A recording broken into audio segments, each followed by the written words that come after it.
থেকে পুরো বেরিয়ে এসেছি, এখন পদ্মপুকুরে আছি। পদ্মপুকুর এখানেই সবাই রথ নিয়ে জড়ো হয়েছে।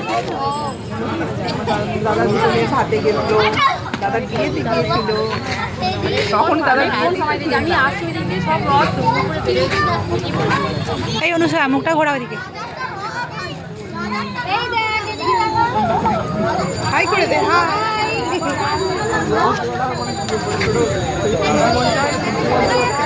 প্রত্যেক বছর আমরা এখানেই এসে দাঁড়াই রথ নিয়ে, তারপরে একটু দাঁড়িয়ে এটা একটু খাওয়া দাওয়া করে তারপর বাড়ি চলে যাই।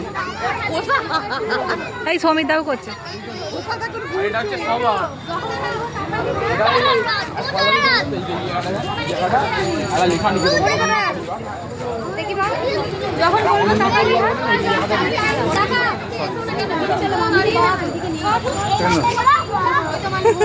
তোমরা স্পেশাল